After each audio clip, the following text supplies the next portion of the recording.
Assalamualaikum warahmatullahi wabarakatuh. Saya Sri Rosida dari SD Negeri 10 Pesanggaran, calon guru penggerak Angkatan 10 Kabupaten Banyuwangi. Saya akan memaparkan aksi nyata modul 2.1 tentang pembelajaran berdiferensiasi. Perkenalkan, Bapak Sya'roni sebagai fasilitator, Bapak Yoni Yogisma sebagai pengajar praktek, dan saya sendiri, Sri Rosida, calon guru penggerak Angkatan 10. Pemaparan yang pertama adalah memenuhi kebutuhan belajar murid melalui pembelajaran berdiferensiasi. Berikut implementasi pembelajaran berdiferensiasi di kelas. Tujuan pembelajaran khusus adalah calon guru penggerak mengimplementasikan dan melakukan refleksi terhadap implementasi pembelajaran berdiferensiasi di kelas. Menurut Mary Ebner Eschenbach menyatakan, hanya ada satu bukti dari kemampuan tindakan, yaitu identifikasi kegiatan belajar murid. Kebutuhan belajar murid dapat diidentifikasi dengan cara sebagai berikut. Yang pertama, mengamati perilaku murid-murid. Selanjutnya, mengetahui pengetahuan awal. Lalu, mereview dan melakukan refleksi terhadap praktek pengajaran. Berbicara dengan guru sebelumnya, membaca rapor murid di kelas sebelumnya, dan menggunakan berbagai penilaian formatik dan diagnostik. Adapun identifikasi kebutuhan murid, mengidentifikasi kebutuhan dan gaya belajar murid dengan cara melakukan identifikasi kebutuhan murid melalui tes diagnostik.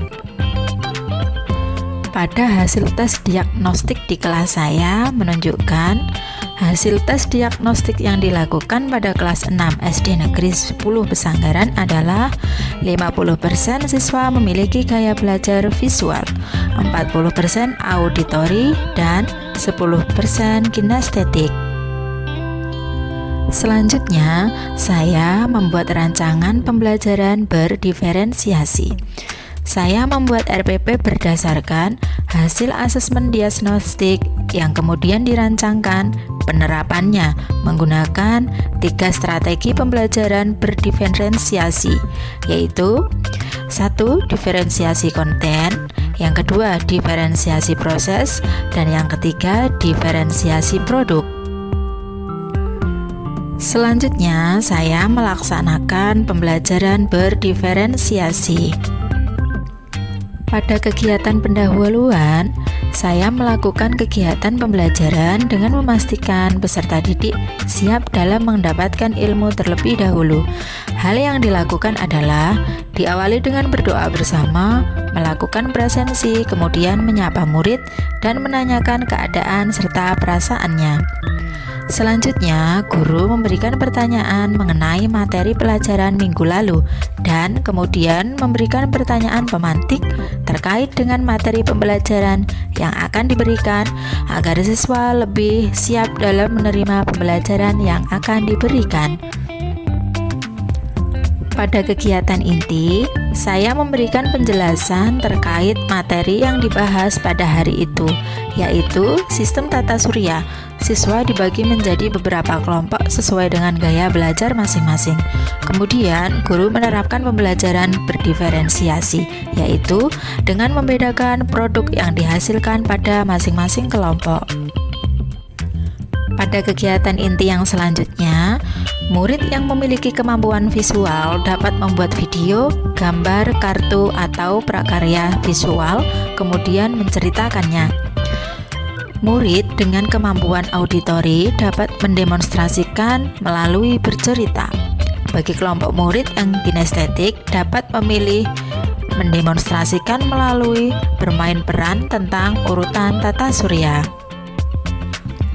Pada kegiatan refleksi dan penutup, Saya menanyakan perasaan murid setelah melakukan pembelajaran dan hal apa yang sudah mereka pelajari, apa yang mereka sukai dan apa yang membuat mereka merasa terbebani. Murid diminta memberikan kesimpulan pada pembelajaran yang dilakukan, kemudian murid diminta mencurahkan perasaannya setelah melakukan aktivitas pembelajaran. Pembelajaran ditutup dengan doa. Demikian pemaparan aksi nyata saya, yaitu modul 2.1 tentang pembelajaran berdiferensiasi. Guru penggerak, guru bergerak, Indonesia maju. Wassalamualaikum warahmatullahi wabarakatuh. Terima kasih.